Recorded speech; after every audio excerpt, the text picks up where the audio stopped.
Hello, happy day. Dr. Amy Schultz with the Free Range Mama Project. I am so glad you are here. If you are new to my channel, welcome. Please go ahead and hit the subscribe button, hit the bell so you get notifications when we drop 2 new videos a week.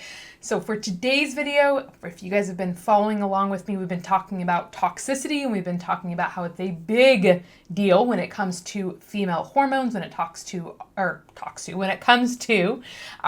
endocrine system, our reproductive system, fertility, when we're looking at kiddos, when we look at their neurologic development, their mood, their focus, their behavioral issues, all of those things greatly tie into toxicity. So today we're going to talk about a big one, which is environmental toxins. I have 8 different ones that we're going to go through. We're going to talk about pesticides, we're going to talk about herbicides, phthalate metabolites, parabens,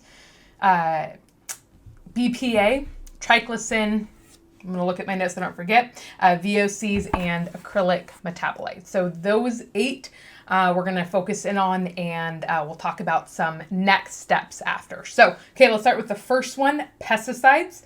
I want to go through with each of these 8, I'm going to go through where they are found, and then I'm going to go through what it causes. So first one, pesticides found in meats, dairy, plant, soil, and water. Things that they can cause: neurotoxic, reproductive, developmental issues, immunological issues, genotoxic issues, meaning affecting the actual genetic expression of the body, can affect the skin, is carcinogenic, can also cause headaches, migraines, thyroid disruption, and ADHD. So pesticides, first one. Second one is herbicides. An example of that is glyphosate. Example or another terminology is Roundup. If you have not heard about Roundup and glyphosate, it's possibly maybe under a rock because it is everywhere about how toxic it is. I would highly recommend diving into that because it is probably one of the most toxic things on our planet currently. So found in weed killer, and sprayed on crops. I'm also in the notes below or in the description below going to give you guys an alternative for a weed killer. We recently had to zap some weeds in our backyard, and I told my husband, I'm like, if you bring Roundup anywhere near this house, he's like, come on, I know better than that. So we found an alternative. We did like a homemade quick batch, and it knocked those suckers right out. So I'll put that in the description below. So what are things that it causes? Headaches, dizziness, digestive issues, and it's a known carcinogen. Carcinogen meaning cancer causing. So let's talk about number 3. Number 3 is phthalate metabolites. Phthalates are essentially what's in plastic to make them flexible, to make it hard to break. I've talked about this in many videos, how it affects testosterone, how it affects the development of actually the male genitalia. Studies have shown that.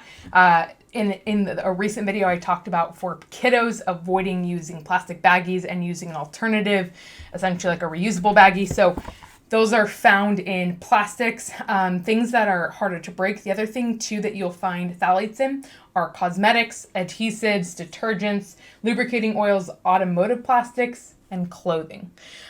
Things that it can cause: coughing, wheezing, headaches, digestive issues, reproductive issues. Is an endocrine disruptor. It depresses your leukocyte function, which essentially is your white blood cells, therefore affecting overall immune system function.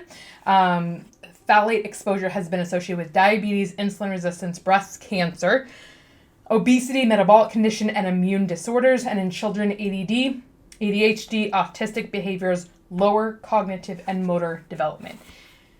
Holy stinking moly, that is one that I would highly recommend getting rid of as much as possible. Again, I've talked about this in past videos when we've talked about kiddos and how to get rid of your plastics in your house and avoid plastics at all costs. So phthalates are number 3. Fourth one is parabens. Parabens are found in moisturizers, in skin products, skin cleaners, face products, deodorants, shaving gels, toothpaste, makeup, and sunscreen.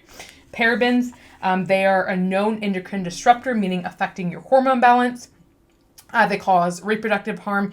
They are also known to mimic estrogen in the body, so it disrupts the normal hormone function, affects reproductive development, fertility, and birth outcomes. I'm going to post a study below, which I found was super fascinating. It was done in 2016, and it linked paraben with decreased fertility. So if you are a woman that is trying to get pregnant, this is again a big deal, something you need to be mindful of. And we'll talk about in the end how to be able to test for these things and how to get these out of your body. So number 5 is acrylic metabolite. They are found in can form in some foods with high temperature. So cooking, such as frying, baking, and roasting, the 2 foods that they're most commonly found in. Potato chips and French fries because of the high temperature. Cooking in oils, also found in cigarette smoke, plastics, food packaging, cosmetic, dyes, and treatment of our drinking water. We here in Oregon, we use a local water, and we have reverse osmosis as well. So there's a couple different alternatives. We'll talk about our alternatives for water in a future video, but I would highly recommend being mindful about the water that you consume as well. And a reverse osmosis system, I think ours was less than $200 that we put in our sink. So that's also a good, easy switch out. Okay, so things that they can cause: increased risk of neurological damage and even cancer. So let's talk about number 6, BPA. I mentioned this when we talked about switching out plastics and doing more stainless steel. BPA is found in plastic bottles, sports equipment, coating on the inside of many food and beverage cans, and sales receipts. So I am the first one that when I go anywhere and they say, "Hey man, would you like a receipt?" I say, "No, thank you," or I get it emailed or texted to me. So avoid the receipts, avoid touching those. Plastic bottles, I switch out and either do a glass bottle or I do a hydro flask to avoid them in plastic bottles. And then when it talks about putting on the inside of many foods, a lot of times you'll see cans that will say BPA free. We try and do those, or we try and get things that are not in cans. So things that it causes: BPA is what's called the xenoestrogen. So it's essentially estrogen mimicking. Research has linked estrogen to fertility, or exposure to BPAs to fertility issues, diagnosis of other conditions, heart disease, and male impotence. So that is the 6th one. The 7th one is called triclosan.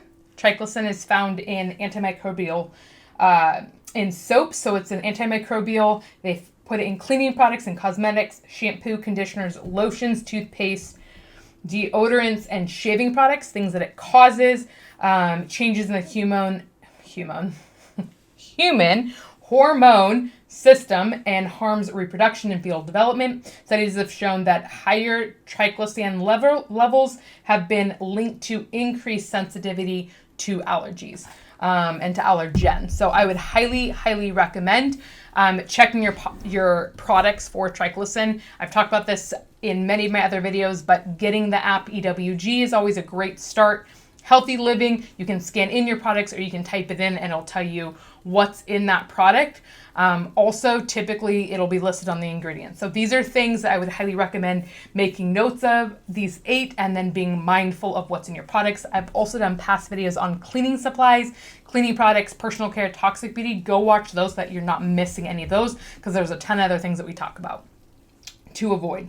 All right, so the last one's called a VOC, or a volatile organic compound. They are found in paints, detergents, pesticides, fuel, perfume, household cleaning products, permanent markers, glue, adhesives, nail polish remover, building and upholstery materials. Things that they cause: headaches, dizziness, nausea, vomiting. Long-term exposure has been associated with neurologic effects such as depression, extreme tiredness, tremors, impaired concentration, and memory loss. So here's the deal, guys. If you've heard me say this before, you can only avoid so much. If you are a female that is trying to get pregnant, this is a big deal and absolutely something that you need to be mindful of. 1, to avoid these things at all costs, and 2, to properly test to make sure that you don't currently have exposure to them, and if you do, walk through a process of detoxification to get rid of them. If you are someone that is trying to get pregnant, if you are someone that is just trying to live with, balanced hormones, all of this is a big deal because it does affect your hormones, it affects your endocrine system. For kiddos, it affects their neurologic development. So First step is Vibrant Wellness. Vibrant America has a phenomenal test called the Environmental Toxins test. I personally did it. It's a urine test, super great, super easy. If you're a patient of mine, ask about it. We do it in our clinic. I'll post some information below. But it is an amazing test. That's the first step, is to do the test, to know what you have been exposed to know what's in your body. And then the second thing would be to absolutely reduce and remove yourself from that exposure as much as possible and as soon as possible. And then the third thing is to detox. Detox, get that stuff out of your body.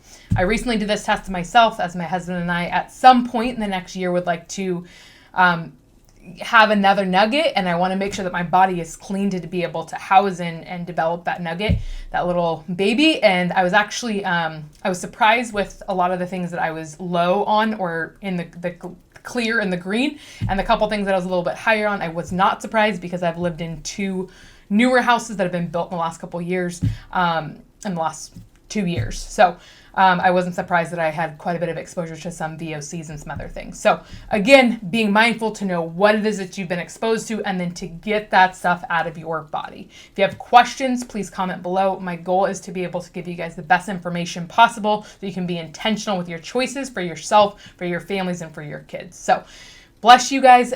Give me a comment below and let me know if you have questions. Let me know what you want to learn more of. I'm here to serve you guys. So have a great day. I'll see you soon. Bye.